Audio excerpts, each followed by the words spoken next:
I'm Mark. And I'm Josh. And this is Alter Ego Comics TV, episode number 163. We're coming to you from Alter Ego Comics in Lima, Ohio, as the name Alter Ego Comics TV might be the dead giveaway of who we're with and where we're from. But back with our picks for the best comics this week. And one of the best comics week in, week out, month in, month out of all time is Saga by Brian K. Vaughan and Fiona Staples. And Saga returns to the monthly shelves this week with issue number 19.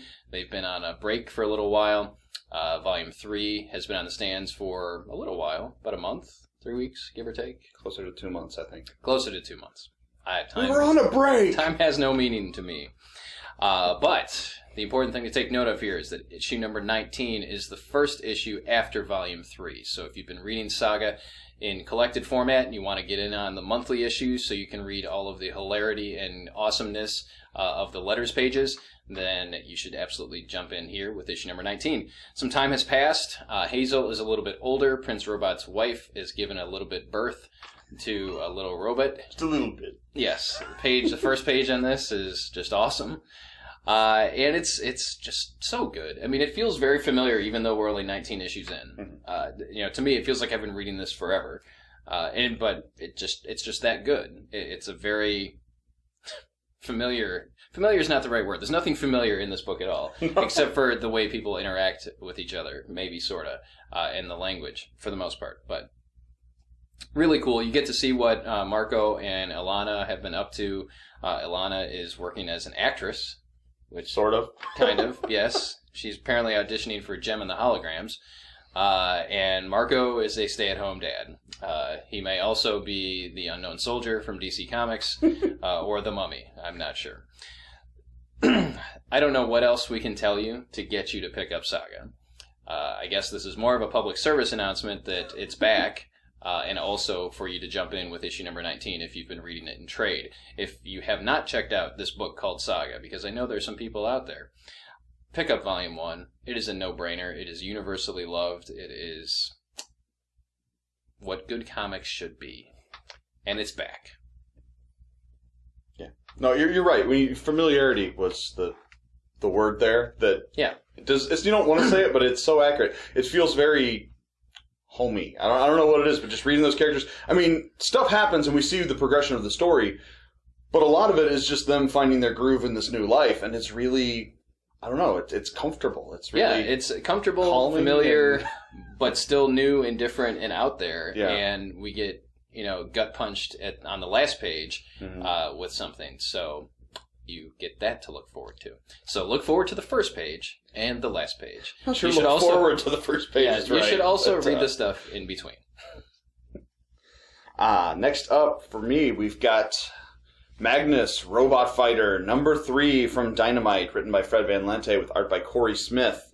And I don't know if I really like this book or if I really like Fred Van Lente, but it's just so... Option B. Yes. Fred, Josh loves you. It's just really joyful and fun. You've got Magnus is a lone human in a robot-dominated society where he's being hunted down by another person who I believe is also human. She's not obviously robotic. I believe she's human. But it's so much fun. She's got like a Robot Fighter theme song. She has kind of her own reality show, and it's very cool and hip, and it's just fun. I really love Fred Van Lente. I really love Fred Van Lente. No, Magnus is on the run from the government, and he has a robot sidekick, an old model that's going to be scrapped because he's obsolete. And he has a personality module that sort of reminds you of like a jive or a horribly stereotypical ghetto person from the 80s and 90s. And it's just very humorous.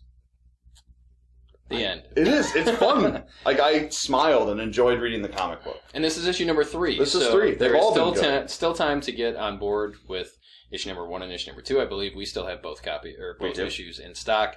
Dynamite's been doing some dynamite stuff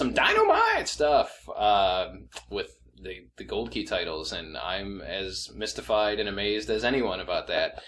But in general, Dynamite is really proving themselves to be a playa. Yeah. Okay, speaking of playas, Dan Slott And Slott as a player is awesome. Amazing Spider-Man issue number 2. I feel weird even saying that. Amazing Spider-Man issue number 2 is out this week, and Slott can just do no wrong with Spider-Man for me. I mentioned with the previous issue that he set up a lot of things for Peter, but also had him in situations as a result of Dr. Octopus being him for over a year, and I was really curious to see how Slott wrote Peter out of these situations. And one of them is sort of, actually a couple of those situations get pseudo-resolved in this issue. And it wasn't as painful as I thought it would be. It kind of went over well. So the other thing involved here is Electro. There's a big movie out. Well, I guess there's a movie. We won't call it a big movie. Despite the fact that I enjoyed it, The Amazing Spider-Man 2 is not setting the world on fire from a box office perspective. You lost to Seth Rogen. Yeah. But Electro's here. There's some great Peter Parker witty banter dialogue. There's a very cool conversation between Peter Parker and Johnny Storm, and Slott just nails that. He's writing Peter Parker better than anyone in the last 30 years, as far as I'm concerned. And that is why I keep coming back to check out this book. And there's something happening every issue, moving the story forward, new plot threads being developed, new characters being introduced that we actually care about. So kudos to you, Mr. Slott, on creating a supporting cast for Spider-Man that I actually want to read more about, and for getting Peter back into the Marvel Universe, and I'm glad to have him back. We've got a new number 1 from Image, MPH, written by Mark Miller, art by Duncan Fegredo. Fegredo. And is this part of Millerverse? Yes. Okay, so just anything he makes is part of Millerverse. Not necessarily, but this one is. Okay. It has been stated. Oh, Miller World. I'm sorry. Oh, you know what? Miller World is his forum, his online message board place. So I may be wrong. Then it may not be part of the Millerverse. My understanding, the Millerverse, the first book in the Millerverse was the Stargazer, what? Starlight, yes. Starbright. We got Star Mage and Starlight. Right. I don't know what the hell. Star-Lord. There's a lot of them Star-Lord. So Starlight was the first official Millerverse book. I don't know if this takes place in the same universe or not. Okay. Let us know, Mark Miller. But say hi to your mother for me. I like your beard, go. But MPH is the story of a world without superpowers. And you've got one guy years ago who went nuts with essentially super speed or some variation thereof and caused mass destruction and horrible things, and then there's been no one else with superpowers since. And then we pick up in the present day with a gentleman of questionable morality who's working with the mob, but he has big dreams. He's a planner. I don't usually like gangsters and drug dealers, but they made him very compelling. Well, I'm saying, like Jay and Silent Bob, they're likable, but they're also not. But in this, they made it for showing you from these page guys are a one. little bit different than Jay and Silent Bob. No, yeah, these are the bad drug dealers. But he was still very compelling as a main character. And stuff does not go well for him. He gets rolled over on, he goes to jail, and in jail he gets access to... In jail he gets rolled over on? Oh, wait. That's maybe implied a little bit. But in jail he gets access to a pharmaceutical of some sort that gives him the same weird powers that we saw the guy in the past use, super speed and whatnot. And it's really good. I think for a book that's ostensibly about the effect of superpowers in the world, it's really human, and it really got you into the headspace of this criminal guy. And you see how he wanted his life to go and how it is going, and you see why he makes the choices he makes, and it's very good. A lot of the time I find Mark Miller is lacking on characterization, but his last couple books, Starlight and this, have really turned that around for me. So yeah, I think it's his image stuff. I mean, even Jupiter's Legacy, I think, you get to know the characters a little better, and they're more formulated. I'm really enjoying his image stuff. His icon stuff I could take or leave. Some of it was really good, some of it I didn't care for. But MPH was another one. I had no interest in the subject matter whatsoever. When I read the solicitation, I was like, I really don't want to read this. But we got an advance copy. I did my duty as comic shop owner. He said duty. I do my duty frequently. And read the preview issue, and by the end, I was interested, and that's the sign of, again, a good writer. I mean, the fact that he can write in a bunch of different genres, and I think that we're seeing that. You mentioned Fred Van Lente earlier. I think that there are a number of writers that are out there now who can write a variety of things, and odds are you're going to like it if you like that writer writing anything. I don't know what I'm talking about. This is going to be kind of a short... I'll say this is going to be a short one, and then I'm going to talk for 10 minutes, because that's what I do. Nova, number 17, is out, and how can you pass this cover? I mean, really, you see that on the stands, you have to pick it up. This book is awesome. Awesome, awesome, awesome. Everything is awesome. The Lego Movie came out on DVD this week. And as I read this issue specifically, I think that anyone that is a fan of Peter Parker as Spider-Man should pick this book up. This is very much... Sam Alexander is very much this generation's Peter Parker, kind of, sort of. He's 15 years old. His dad has disappeared. There aren't direct connections, but his dad's out of the picture. He's kind of got a man up for his mom and his sister. He discovers his dad's Nova helmet has superpowers now. His mom is working 17 jobs trying to keep a roof over their head and food on the table. And Sam gets back from an outer space adventure to find an eviction notice on their house. So it's very much... Peter in the early days was always, I have to bring in money to support Aunt May. I got to sell these pictures to the Bugle. I got to make sure my aunt's not in the hospital and that she gets her eggs and that milk. She makes me wheat cakes, that sort of thing. I think Sam is very much a newer version of Peter Parker. So if you enjoy those early Peter Parker Spider-Man stories, this is just aces.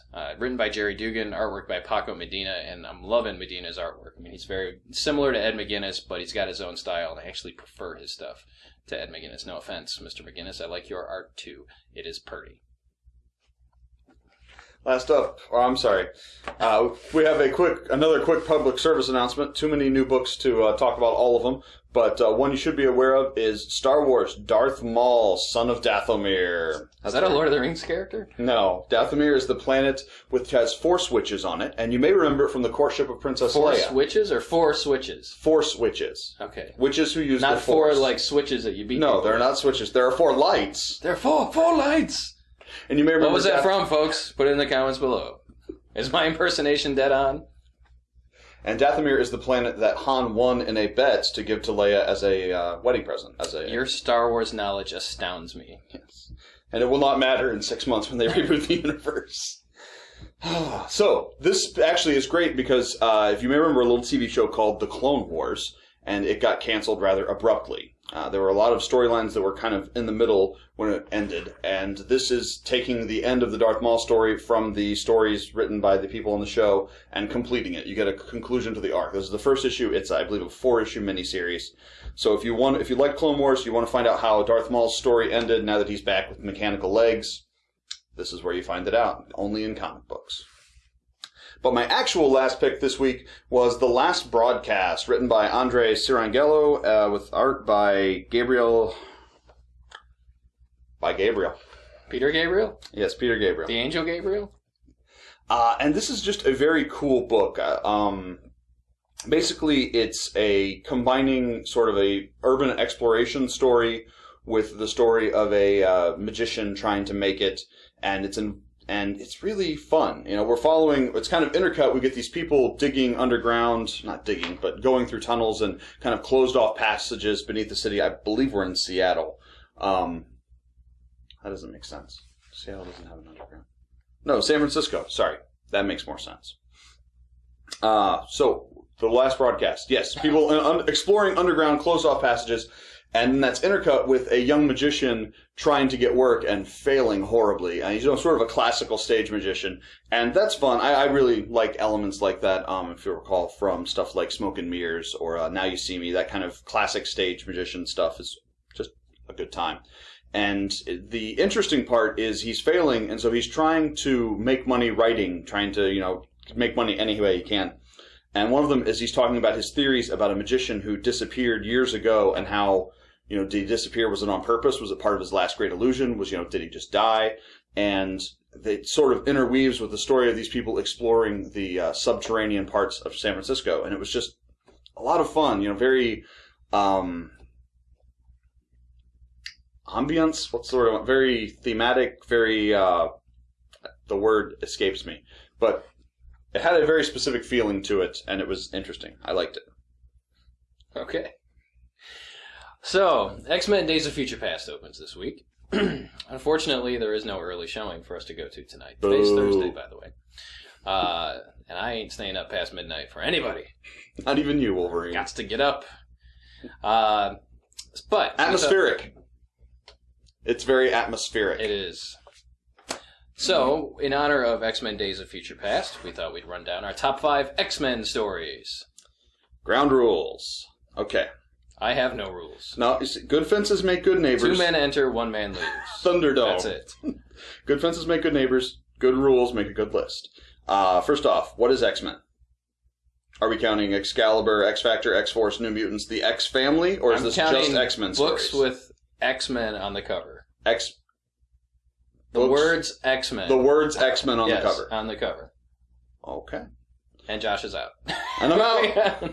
I don't like X-Men. Not true. Okay, and part 2 is this greatest, best... I'm sorry, is this best... Good, better, or better? Best, our favorite, or the most important? Yes.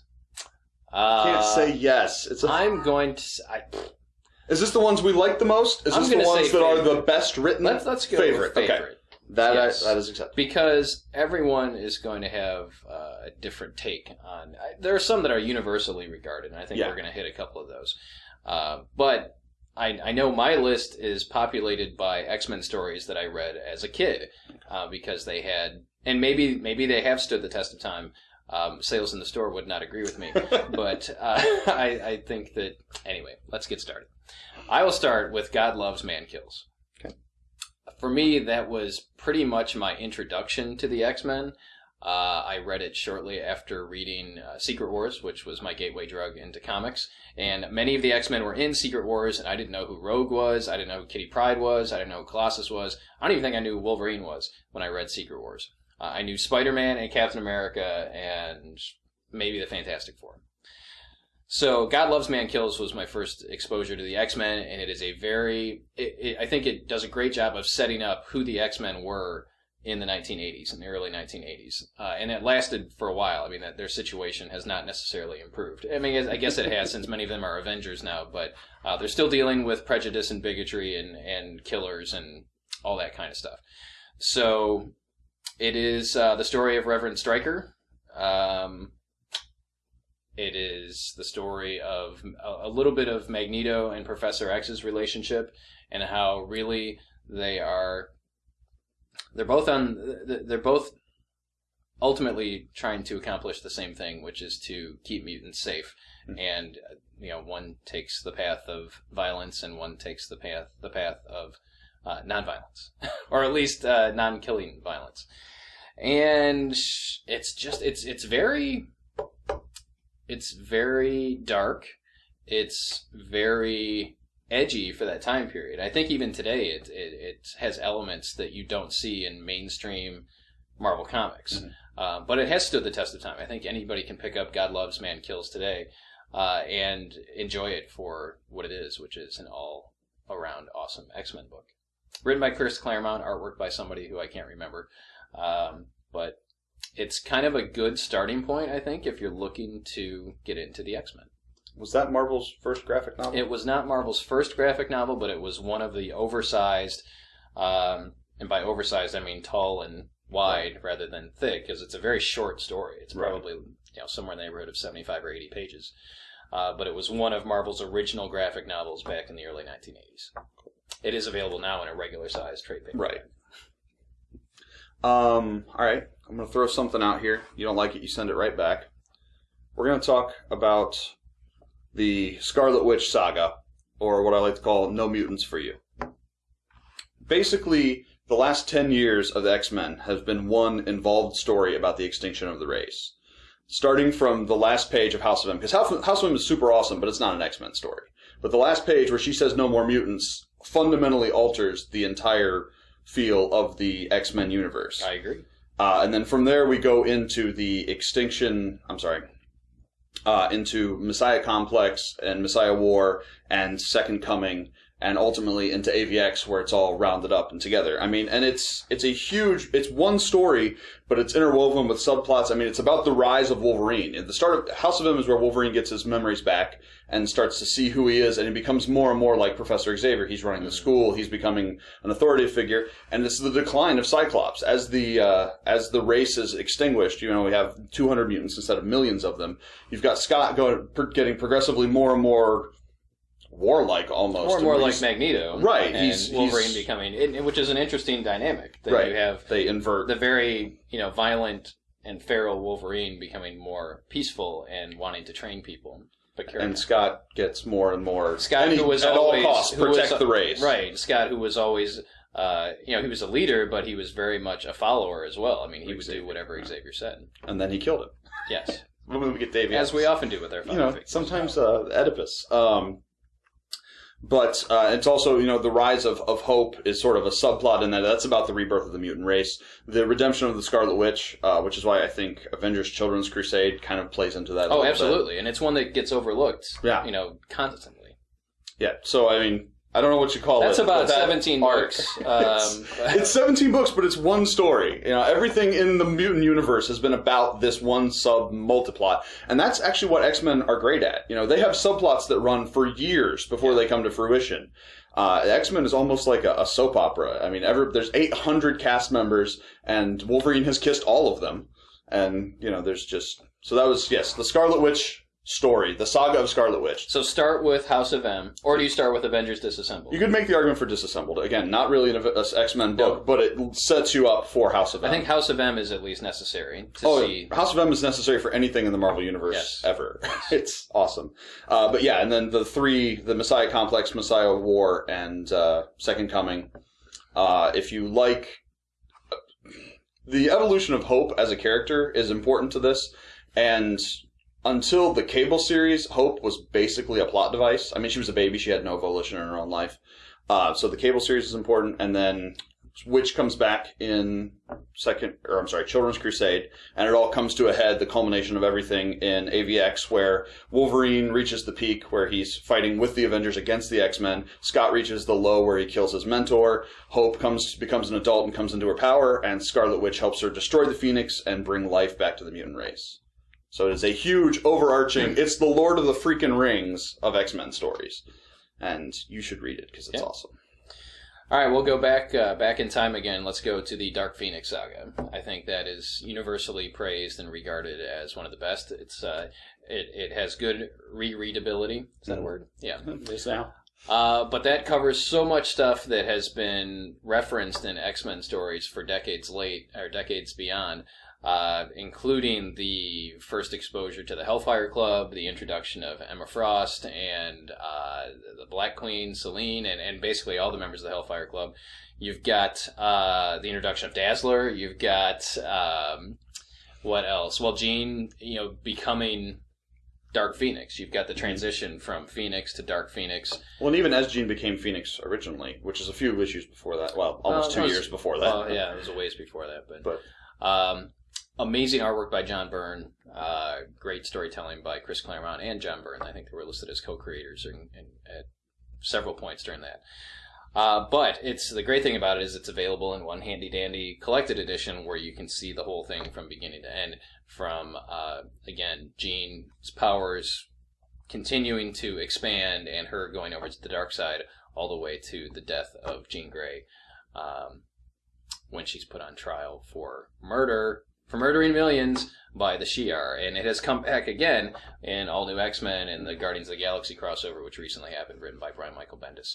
So that, if for some reason you're reading comics and you've never read the Dark Phoenix saga, you owe it to yourself to check it out. Yeah, it's a little dated, but not as much as a lot of things. And I think the Dark Phoenix saga is one of the few stories in comics that has never been retold as well as it was told the first time. Yeah. I mean, the Jason Todd stuff, all of your big comic book events that happened even only 20 or 30 years ago have been retold over and over again, either in flashbacks or to set up a new story. And and the Dark Phoenix saga is good enough the first time. It never needed to be retold in a meaningful way because the original's so great. So. All right. 4. This is the one that applies to my question of whether we're talking about good or important or enjoyable. Just your favorite. I'm going to go with the Age of Apocalypse. For a certain generation of X-Men fan, this was a big freaking deal. I hear there's a movie coming out. Yeah. Legion goes back in time and kills Professor Xavier, and so we see a world without Charles Xavier. And it is the Age of Apocalypse. Everything is all horrible. It basically took over the entire X line. Every book was canceled, or at least put on hiatus for 4 months, and they were retitled and set in an alternate universe.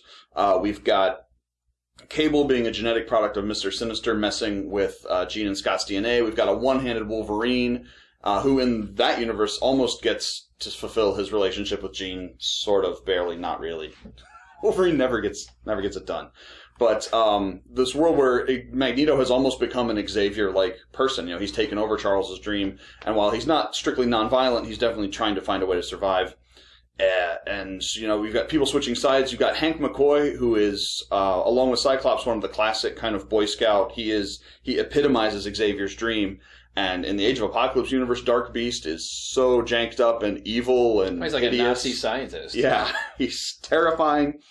And it was this big, epic thing. It was an Elseworlds on a scope we had never seen before.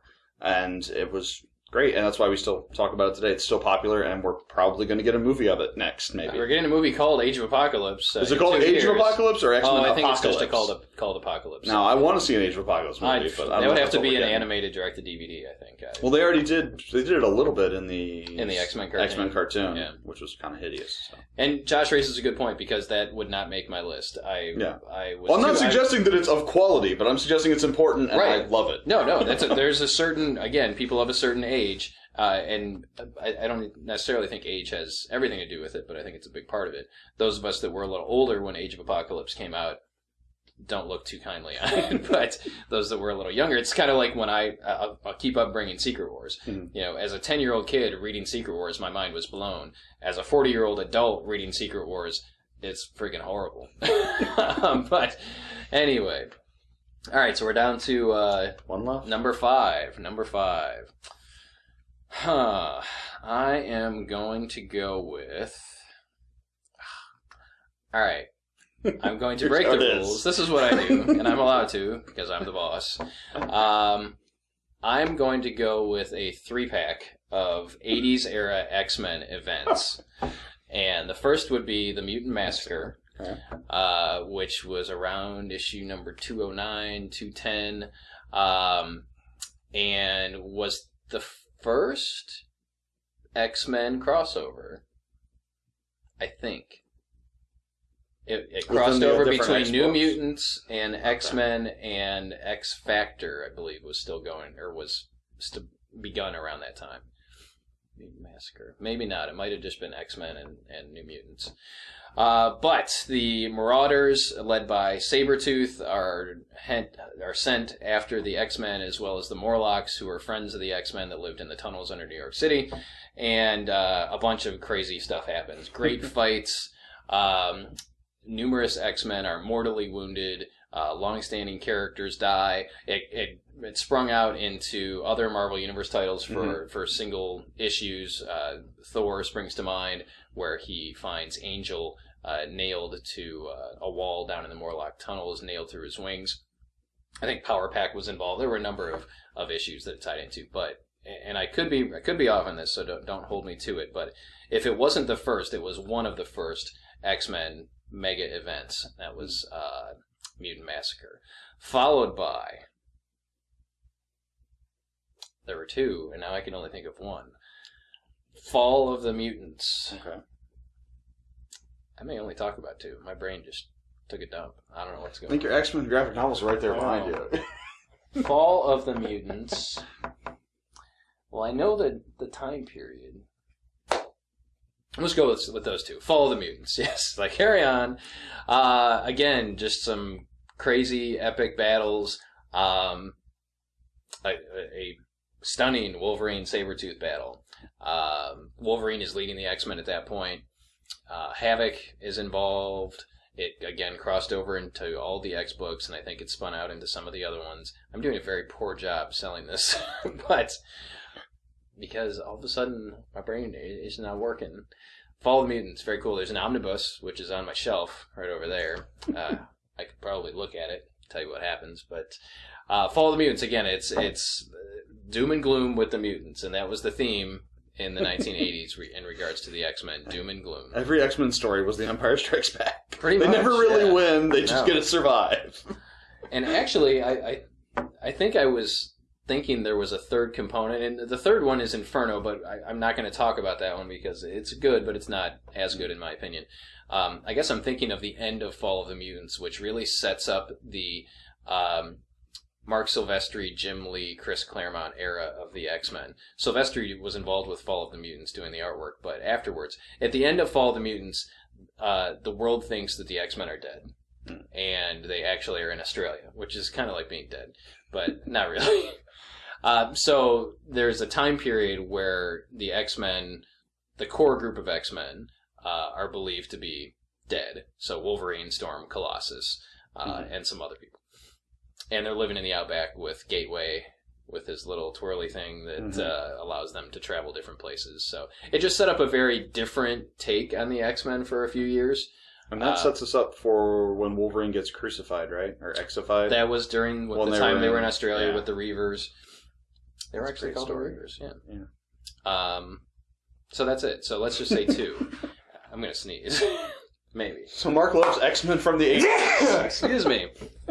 Oh, man. So, yeah, you got Mutant Massacre and Fall of the Mutants. They happen back to back. They set up a great era of X-Men comics, and again, they're available in collected edition for you to pick up and check out. Cool. Any final comments? No.